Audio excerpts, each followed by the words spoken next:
Febri ya. Silakan Dokter Haryanto. Oke, terima kasih Olive. Ya. Selamat siang semuanya. Saya mengucapkan banyak terima kasih karena sudah sempatkan waktu untuk datang di sini. Ya kan ada yang jauh-jauh dari Bogor ya.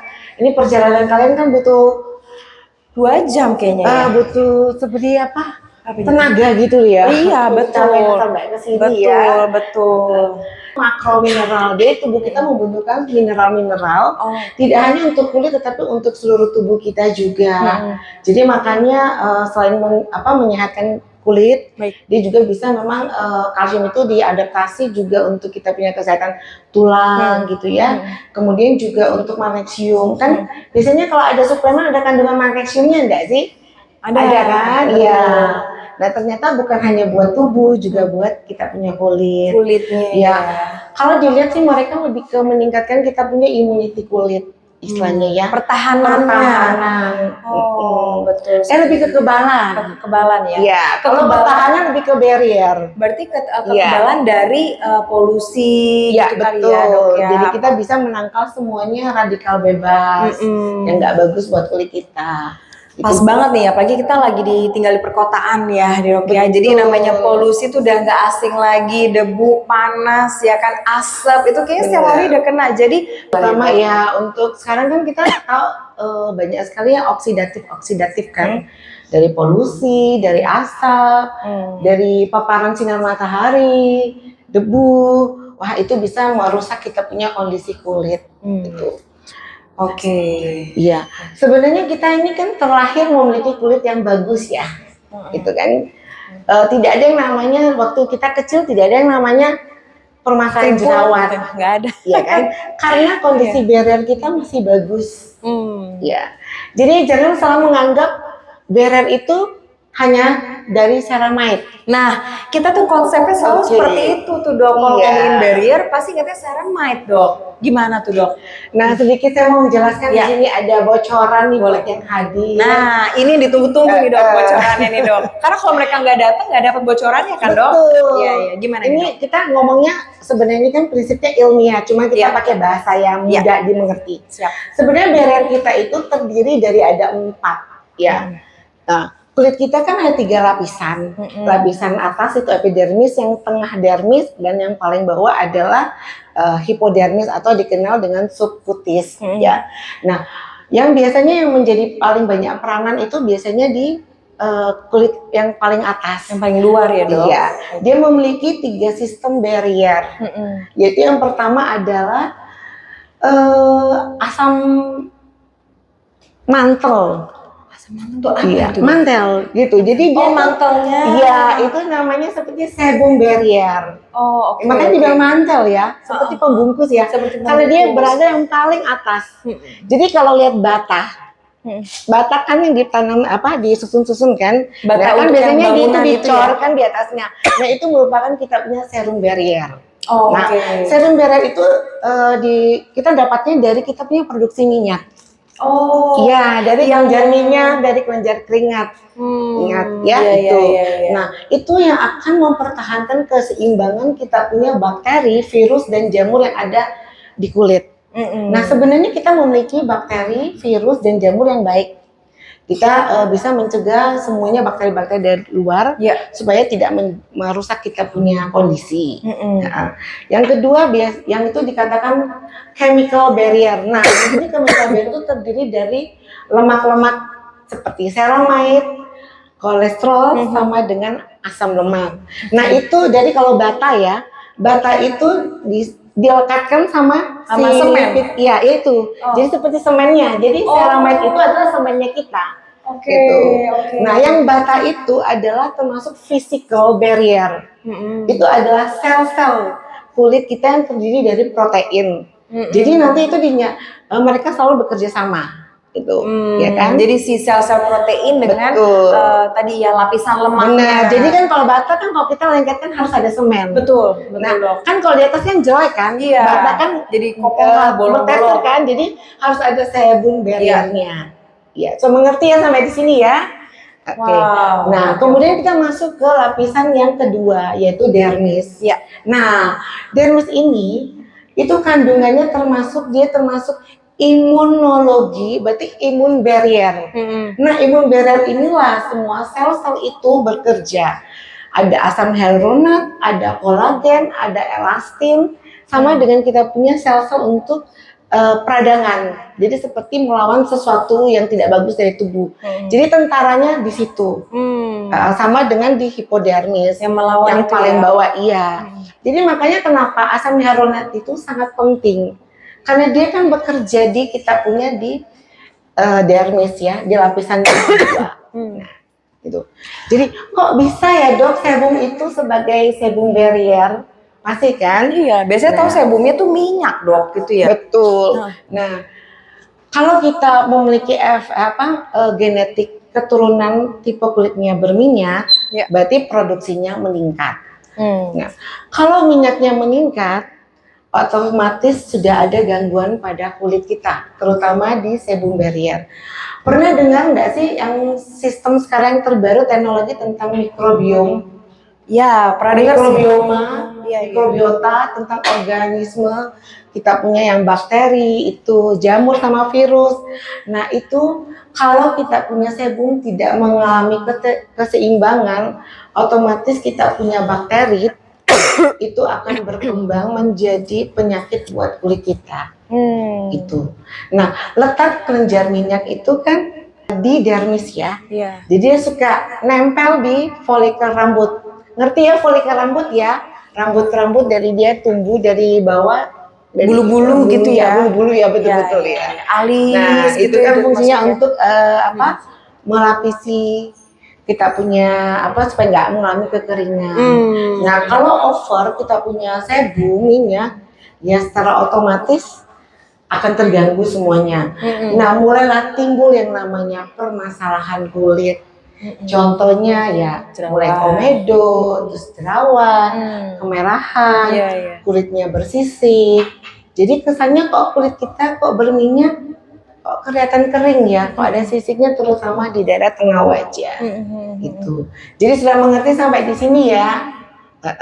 Makanya prinsip kita dalam mengatasi sebum itu berarti harus rajin cuci muka. Kemudian kita menggunakan pelembab yang bisa membantu kita menekan produksi minyak yang berlebihan. Wow, ini kalau airnya bagus kulit kita, ya minyak lagi sudah tidak harus diproduksi dalam jumlah banyak. Karena kan dia cukup moist gitu ceritanya. Itu. Jadi dikasih pelembab justru ya dok ya. Baik. Nah permasalahan jerawat kan tergantung dari ada 4 sebenarnya, yaitu dia produksi minyak yang berlebihan, kemudian kulit matinya numpuk-numpuk. Bikin tersumbat. Kemudian pertumbuhan bakteri jerawatnya over karena kan ada minyaknya. Oh, jadi kayak tumbuhnya malah. Iya, karena kan bakteri jerawat itu kan senangnya di daerah yang banyak minyaknya. Makanannya lah. Betul. Akhirnya dia bertumbuh banyak, dia menginvasi ke dalam bagian kita punya kelenjar minyak, mengalami reaksi peradangan. Lama-lama akan naik ke atas, jadilah seperti jerawat. Jerawatnya bisa merah, terus bernanah, ada yang besar, ada yang seperti kista ya. Nah, kita sebagai dokter itu bertujuan untuk mengatasi itu supaya tidak terjadi bekas jerawat, terutama yang bopeng.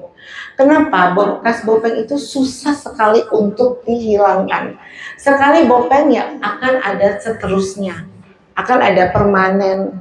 Dan bolong-bolong itu ya dok. Selama saya nanganin pasien sih banyak sih memang yang berkurang 70-80%. Tetapi ada yang pasien saya beruntung sekali menurut aku ya, dia benar-benar clear, hilang dia punya bekas bopeng. Itu diapain dok? Saya juga bingung. Bisa hilang ya? Iya, makanya jadi kita dalam hidup ini susah ya. Kalau kita secara medis mengatakan ini nggak mungkin, tetapi bisa aja ya. Ternyata bisa dihilangkan ya bolong-bolong gitu. Itu ya. Wow, ini menarik banget loh dok, karena kita kan tahunya selama ini cuman Ceramide buat skin barrier, ternyata tuh banyak sekali ya penjelasannya. Tadi kan dokter menjelaskan mengenai asam hyaluronat ini seperti hyaluronic acid gitu ya dok ya. Betul, hyaluronic acid. Nah itu ternyata kita dalam tubuh kita memang dalam kulit kita sudah ada namanya bentuknya hyaluron. Tetapi dengan bertambahnya umur itu akan berkurang. kemudian ditambah dengan paparan-paparan yang radiasi yang nggak bagus dari luar juga bisa mempengaruhi. Termasuk sebenarnya gini, kalau kita jerawat ya, berarti dia mendestruksi, merusak kita punya lapisan, otomatis mudah terjadi penguapan. Sedikit saya menegaskan bahwa belum tentu kita memiliki jerawat itu tidak bermasalah di ceramide. Belum tentu kita bermasalah di barrier lipidnya itu. Bisa saja dia masih bagus. Yang menjadi permasalahan hanya di kita punya permukaan di sebum barriernya. Dengan kita punya sistem apa yang di dermisnya di mana terjadi penguapan ya asam hyaluronatnya itu juga pasti terganggu gitu. Jadi banyak banget ya ternyata dok ya penyebab jerawat. Memang cukup kompleks sih, cuma sebenarnya kita bisa ngambil intinya aja. Minyaknya, kulit matinya, kemudian kita mengobati bakteri jerawatnya, kemudian kita mengobati peradangannya. Itu intinya saja sih. Wow, ini luar biasa banget ya penjelasannya. Jadi mungkin di sini ada banyak sekali nih yang mengalami permasalahan-permasalahan kulit seperti jerawat gitu ya. Terus tadi dijelaskan juga minyak yang ada di dalam kulit kita gitu ya. Jadi ya boleh dong nanti sebelum ditanya nih sama pasien-pasiennya, kira-kira kalau untuk treatment skincare yang seperti apa yang tepat untuk yang kulit berjerawat nih dok, untuk variannya atau mungkin dokter ada rekomendasi pakai kandungannya gitu dok? Oh biasanya sih pasti kita mencari bahan yang bisa ngontrol minyak. Kontrol minyak ya, baik. Kemudian kita bisa mampu menggunakan sabun cuci muka yang mengeliminasi minyak, kemudian membuang kulit mati yang berlebihan. Sekarang teknologi untuk facial wash itu sudah jauh berkembang, jangan berpikir kita tuh cuci muka harus 2 kali ya. Memang dulu sabun cuci mukanya itu ya kadar deterjennya masih tinggi. Sekarang sudah berbeda sekali teknologi. Mereka sudah banyak menggunakan sistem soft free. Dia memang tetap ada sodium lauretnya, tetapi dia lebih sebenarnya harus dibedakan sodium lauret sama dengan sodium lauryl ya. Jadi mungkin ada SLS ya. Sodium lauret sulfat dengan sodium lauryl sulfat. Jadi itu berbeda sekali.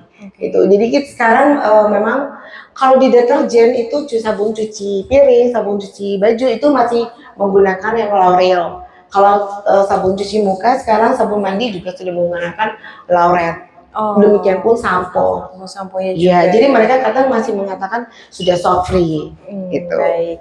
Nah, tadi kan kita bicara mengenai jerawat. Ini selalu identiknya related sama kulit sensitif nih, Dok.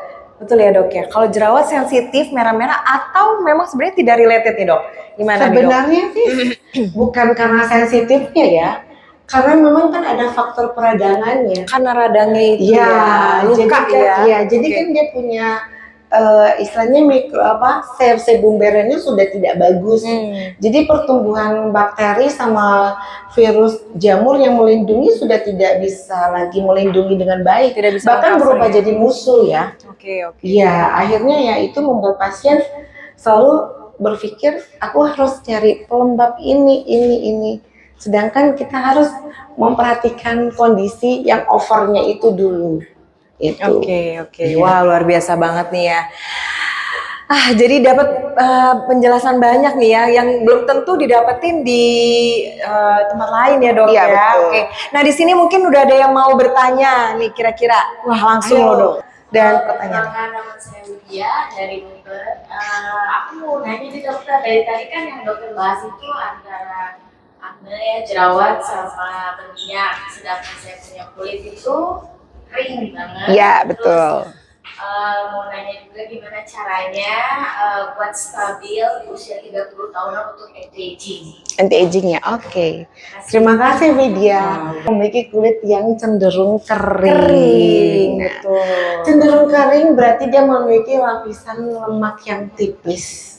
Yang tadi yang betul. Sebum barriernya tipis. Jadi makanya bisa mendestruksi kerusakan ceramide sama dengan kita punya sel-sel gitu. Jadi makanya biasanya kita harus membedakan bahwa tipe kulit kering itu dia jalurnya ke ceramide-nya yang bermasalah. Karena sebum barriernya tuh tipis.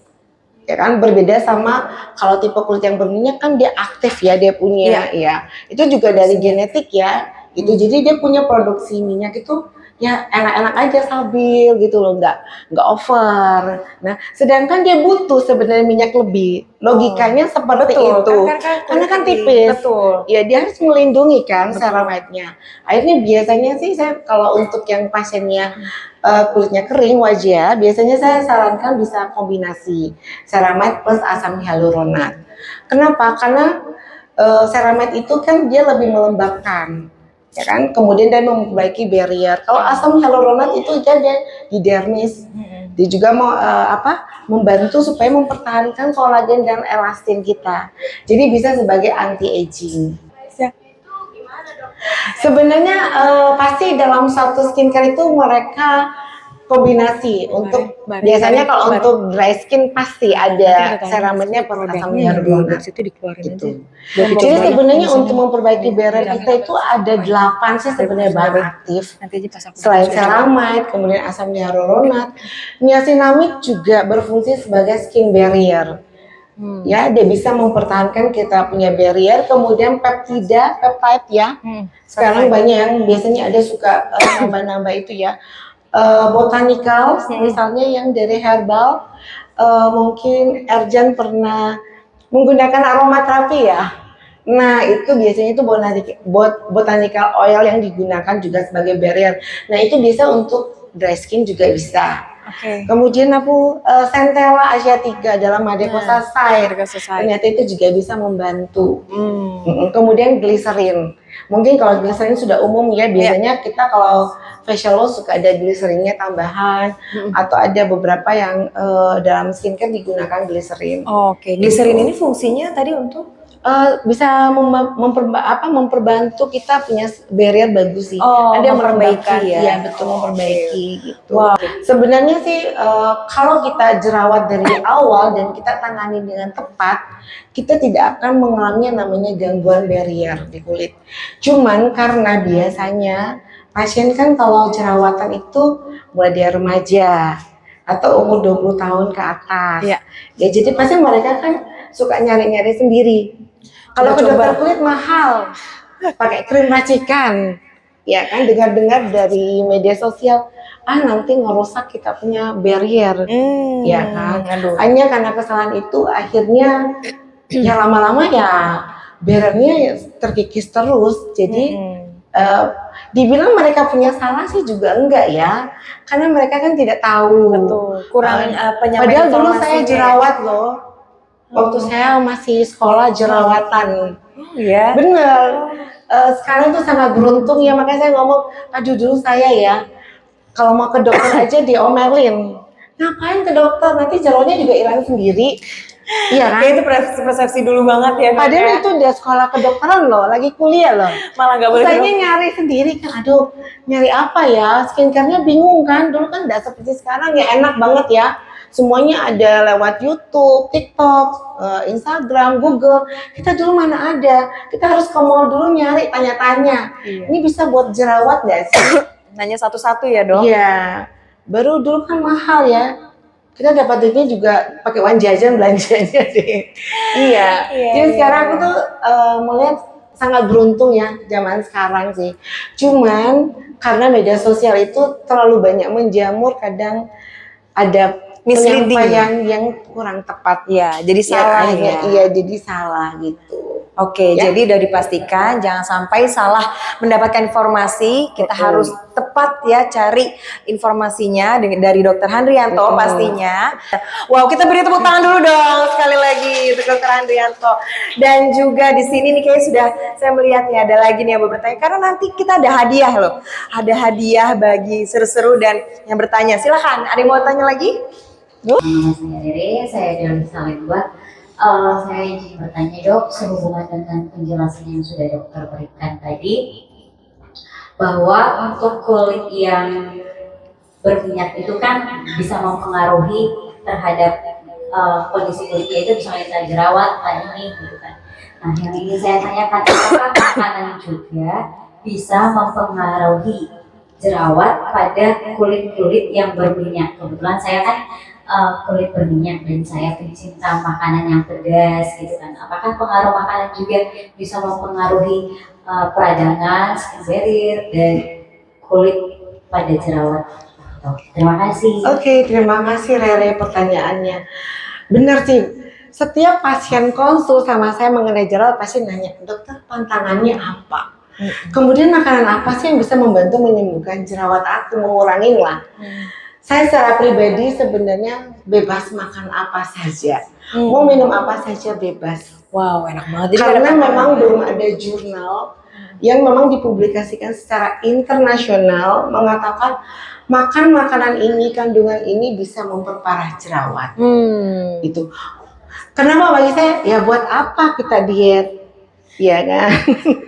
Sedangkan makanan nggak akan sampai ke permasalahan di kulit kita, ya kan? Semua yang diserap itu kan sudah dalam bentuk nutrisi ya. Iya betul Ya, sekali, kan? betul. Iya, Nutrisinya kan? ya. Dan nutrisinya nggak mungkin sudah dalam bentuk sesuatu. Malah makanan pedas bagus loh, vitamin C-nya tinggi loh. Kemarin cuma saya sekarang bisa makan apa aja tapi tetap kulitnya glowing ya. Karena sebenarnya tadi kalau jerawat itu penyebabnya bukan dari makanan tapi dari cara penanganannya dan pola hidup kali ya dok ya. Iya betul. Karena memang jerawat itu penyebabnya multifaktor. Jadi jangan menganggap cuma satu. Iya. Biasanya karena terutama yang saya tadi jelaskan ada 4 kan. Minyaknya berlebihan, kulit mati yang menumpuk ya, pertumbuhan bakteri, kemudian ada reaksi peradangan yang berlebihan. Dan di samping itu juga karena faktor keringat, jadi sering panas atau sering di AC, di cuaca dingin. Karena kalau kita di cuaca dingin sekali, kita punya kulit mengalami dehidrasi, kelembapannya terlalu tinggi ya. Jadi akhirnya kompensasinya kulit mengalami penguapan air. Nah, untuk membalance kondisi itu berarti kita punya kelenjar minyak lebih aktif lagi. Sedangkan ya jerawat sudah penyebabnya minyak, kita kasih minyak lagi, jadi itu bisa menjadi trigger. Kemudian yang tidak kita bisa intervensi adalah hormonal, terutama pada perempuan. Makanya saya bilang pada pasien saya yang perempuan, sudah kamu jangan berharap jerawatnya hilang lah. Setiap bulan pasti ada tumbuh satu. PMS itu ya dok ya. Kamu mau pengobatan apapun, mau pakai skincare apapun pasti ada muncul lah. Untung-untungan dia munculnya satu kecil terus ya udah hilang gitu ya. Cepat gitu ya. Ya kan? Jadi ya memang perempuan itu kasihan juga sih ya. Memang sih umur 25 tahun perempuan di atas itu pasti pada umumnya banyak mengalami jerawat 50% loh. Itu penelitian. Dulu mungkin dia remaja nggak pernah jerawat. Ya kan? Terus di atas 20, 25 tahun kok mulai jerawatan terutama di daerah samping wajah. Ya itu biasa karena faktor hormonal. Dimana kan semakin bertambah usia hormon estrogennya udah mulai turun. Sedangkan kan kita dalam manusia itu ada 2 hormon ada androgen, kemudian testosteron, juga ada estrogen progesteron ya. Kalau laki-laki itu kan dominan yang itu. Sedangkan perempuan kan estrogennya dominan sama progesteron. Nah, semakin bertambah umur dia akan levelnya turun. Sedangkan androgennya stuck. Jadi kesannya nanti itu bisa mempengaruhi. Itu. Jadi biasanya akhirnya mereka lebih mudah berjerawat di usia-usia 25 tahun ke atas, 30 gitu. Kok baru muncul ya dok ya gitu. Itu sangat kita juga tidak bisa mengintervensi, jadi kita sebaiknya mencari pengobatan gitu. Ya baik. Terima kasih. Oh ya stres juga loh sama emosional. Nah itu tuh biasanya kok akhir bulan nih belum gaji. Langsung timbul semua jerawatnya ya dok. Iya betul. Oke, terima kasih banyak dokter Harniato. Jadi tadi makanan bukan faktor utamanya ya, jadi banyak sekali. Makasih banyak Mbak Rere ya. Banyak sekali agent whitening yang digunakan, termasuk AHA itu agent whitening loh. Ya, kemudian retinol juga itu merupakan agent whitening. Betul. Asam kojic acid biasanya kan juga tahu alpha arbutin itu digunakan juga. Sekarang ada yang terbaru, saya nggak tahu namanya sistem apa gitu mereka gunakan ya. Tapi sistiamin. Iya sistiamin ya itu ya. Cuman saya masih agak sedikit ragu ya, karena dari medical saya tidak belajar. Itu jadi memang perkembangan aging whitening itu cukup banyak. Jadi misalnya gini.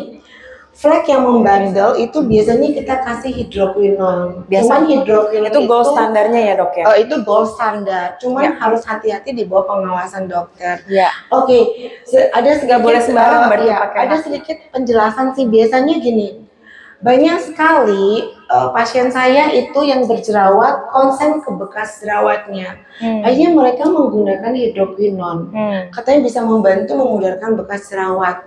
Titip pesan, harus hati-hati. Iya, betul. Karena kalian yang tidak pernah punya flek, Iya. biasanya kalau kulit berminyak tuh fleknya tuh tidak begitu mudah, banyak. ya mudah terjadi. Iya. Karena penggunaan hidroquinon itu bisa memicu timbulnya flek. Betul banget. Iya betul, itu Iya. harus hati-hati banget ya. Nah, Titip ini pesan nih. meskipun yang ngasih cuma 2%, mendingan nggak usah deh. Iya. Gitu. Tertarik Mendingan dengan kita pakai niasin aja gitu. niasin biasanya kita tuh mami. tertarik sama ini ya dok, iming-imingnya hasilnya instan dok, Iya. katanya ya kan, betul kan? Betul. Pakai hidroquinon langsung besoknya tuh putih cerah gitu kan, langsung glowing. Gimana nih dok? Kita nih Makanya. galau nih dok. Kan kita pengen, tapi begitu udah berhenti, misalnya hidroquinonnya habis, langsung ini Lebih rebound hitam ya. sih. Iya, Iya, tuh betul. gimana tuh dok? Ya Coba memang jelasin, Dok. prinsipnya kalau flek itu memang tidak bisa sembuh ya. Itu pasti akan selalu hilang karena dia kan terjadinya di lapisan paling dasar. Jadi di melanin ya. Jadi tetap terproduksi karena faktor aging, bisa genetik juga. Jadi dia akan dibuang di atas, dia akan naik lagi. Jadi kan tujuannya sebenarnya sih krim bahan aktif yang untuk whitening aging itu buat menekan semuanya produksinya, supaya Menekan nggak ya? berlebihan iya. Oke. Cuman ya hidroquinon itu ya serem juga sih sebenarnya sih. Karena saya bilang sama pasien saya gini, kan ada membandel nih, Iya. saya ngomong sama mereka, yakin konsekuensi ya, jangan sampai sudah 1 tahun gunakan hidroquinon kulitnya udah bersih, terus ke pantai. Nah, Meskipun udah pakai sunblock ya, meskipun udah pakai sunblock, udah tebal-tebal ke Iya. sunblocknya, tetap yang namanya matahari itu langsung kena hitam, betul. bener langsung hitam. Tidak ada namanya kompromi dari namanya ultraviolet itu, parah itu. Jadi saya bilang 1 tahun kita buang duit, capek-capek jaga, udah belanja ini belanja itu, sudah treatment, tentunya cuma berapa jam di pantai, Rusak di pantai ya itu ampun ya. harus kena ngulang matahari. dari awal dan biasanya lebih bandel jadinya. Penanganannya juga lebih banyak, lebih kompleks ya dok kompleks ya. dan waktunya lebih lama. Aduh sayang banget nih. Jadi disarankan untuk pakai hidroquinon tuh sangat harus hati-hati, harus tepat banget, harus Iya. berdasarkan resep dari dokter dan gak dalam jangka panjang ya dok biasanya ya dok Iya, ya. saya biasanya sih berharap ada tapering ya penggunaannya. Taperingnya. Jadi kita bisa masukin bahan-bahan aktif lainnya Betul. yang lebih aman untuk penggunaan jangka panjang. Mungkin ada lagi boleh dok perdanya? Saya cuma pengen satu menambahkan, kita belum bahas tentang Madecosacide. Oh iya betul, Madeka Society ya dok ya. Iya iya. Khusus buat baik kulit yang kering maupun kulit yang berminyak berjerawat itu Madecosacide itu bagus banget. Ya kan? Kenapa dok? Karena dia memiliki efek antiinflamasi, mengurangi kemerahan, kemudian dia bisa mempercepat proses penyembuhan luka, mikrolesi, kemudian untuk bekas-bekas jerawat bisa sangat dibantu. Karena sekarang penelitian tentang Madecosacide itu sudah banyak digunakan untuk pengobatan bekas luka, bukan hanya bekas jerawat tetapi bekas luka juga.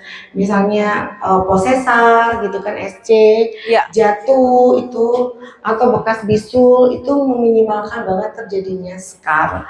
Kalau yang memiliki bakat keloid itu bisa tidak terlalu nimbul, misalnya tidak harusnya Timbul jadi dagingnya besar ya. jadi Iya. lebih minimal lah, lebih kecil gitu. Oke. Dan ceramide ternyata itu digunakan di kosmetik ada 12 macam loh. Saya baru tahu juga kemarin sempat cari-cari literaturnya. Loh, banyak juga ya. Ternyata yang umum digunakan adalah tipe 1, tipe 3 sama tipe 6. Oke, kita beri tepuk tangan sekali lagi untuk Dr. Handrianto dan kakak-kakak yang tadi sudah bertanya. Sepertinya nanti kalau ada yang mau tanya atau ada yang mau konsul lagi boleh Bisa langsung ya buka konsul ya di situ ya dok ya. Nanti santai duduk di sini sambil bawa makanan, kita kuis ya dok ya. Jadi sambil Ya, tebak betul. lagu. Kuis ini tebak lagu karena kan kita udah di Inul Vista. Saya kalau kita kakak-kakak nggak megang mic ini nih belum, jangan boleh pulang dulu nih kayaknya nih. Oke silakan. Terima kasih banyak Dr. Handrianto. Oke. Ya kita persilakan untuk menikmati hidangan kita.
Oke. Sebentar. Deg-degan. Olivia ada nggak Olivia? Nggak ada ya. Saya itu ya. Ini saya kasih clue dulu ya. Namanya ini nama penyanyi. Iya. Penyanyi Latin kayaknya. Penyanyi Latin apa penyanyi lokal juga ada, penyanyi dangdut. Oh benar. Ayo, ada yang tahu nama penyanyi? Di sini siapa yang namanya Kakak Christina? Ya, ini asli loh ya. Ini dari tadi yang berarti kayaknya doanya tadi kesampaian loh. Langsung nangis loh, langsung merinding loh ya. Nggak di setting ya di apa ya buat buktiin lihat tuh ya. Ngantri ya guys. Nggak perlu ngantri berapa jam sampai berantem ya kan ini langsung Buka di sini ya. Nah, silakan. Aduh, deg-degan nih dibuka. Aduh, apa ya? Yeay. Kita lihat dulu. Apakah itu? ASMR dulu, ASMR. Aduh, bukanya pelan-pelan deg-degan nih aku nih. Oh, udah tahu cara bukanya ya? Kalau aku nggak tahu. Gue main buka aja. Iya, udah paham ini ya. Aduh, kayaknya lah bubu lover nih ya. Pas. Wow, udah ketawa tuh. Udah tahu. Dapatnya apa tuh? Nggak kelihatan ya. Oh, nggak kelihatan ya. Sama-sama ya guys. Aduh. Deg-degan. Apakah ini? Wow. Dapat apa nih Kak? Seri apa nih Kak? Aku juga nggak tahu ini tapi apa ini Shehe? Hehe. Oh, jadi kakak kan ketawa terus ya.